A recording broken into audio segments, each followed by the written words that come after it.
Thanks for joining us tonight at 5. I'm Brooke Berry. I'm Chris Long. Tonight, KPSP Local 2 News has exclusive new information on a serial killer who has confessed to murdering 3 Coachella Valley women and coming very, very close to killing a 4th. 3 Southern California counties, including Riverside, are now actively pursuing the extradition of Andrew Urdiales, who is now in prison in Illinois.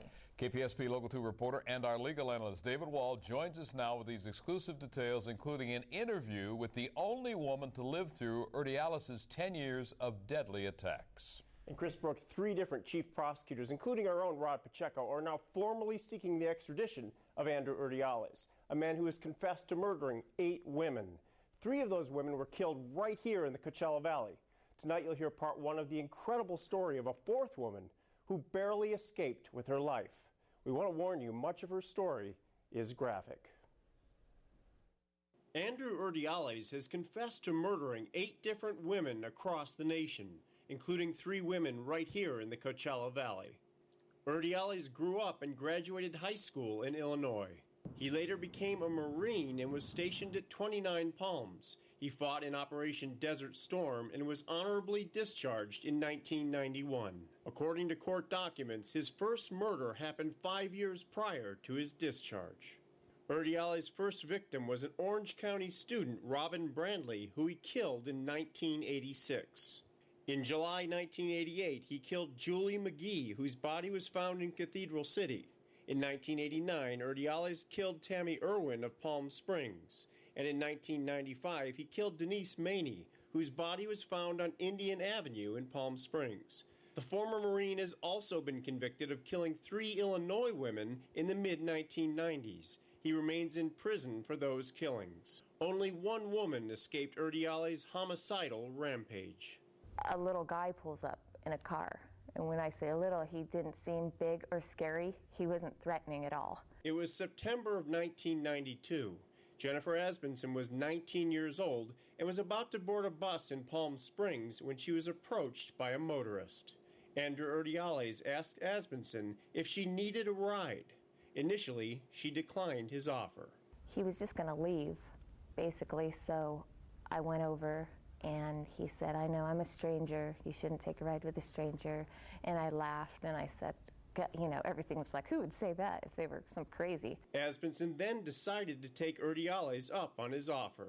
He drove her to her job at a Desert Hot Springs group home. He pulled up, dropped me off at the house that I worked at with the crippled children.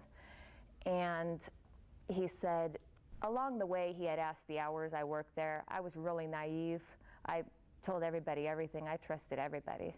Asbenson worked the night shift. When she left in the morning, she found Andrew Urdiales waiting for her. The car pulled up to me, and it was him, and he was really nice. And at first I got scared, and I thought, should I run? Then no, because he pulled up saying, "Hi, did you want to go to breakfast?" And I thought, this guy just doesn't get it. He's just a nerd. Asbenson got into Urdiales' car after he promised her a ride home. Instead, he drove into the desert. That's when her living nightmare began. It was just really bizarre going from being calm and normal and thinking somebody was really nice, and then all of a sudden them pulling a gun out to your head. I thought it was a joke. I remembered all the things I told my friends before. If anything were to ever happen to me, I would leave a shoe behind, but I was already in the car. And then I just was thinking a lot, so much that I couldn't even listen to one thought. Asbenson had no idea just how violent Andrew Urdiales would become. Then he pulls a knife out from the side of the seat and a bunch of twine, and it all just happened so fast. My head went into the dashboard, and I thought I would just go along with what he was doing, just because I thought maybe he wouldn't hurt me if I did. Urdiales then drove Asbenson down a deserted road in Desert Hot Springs, where he admitted to sexually assaulting her and trying to kill her. I said, are you going to rape me? What are you going to do to me?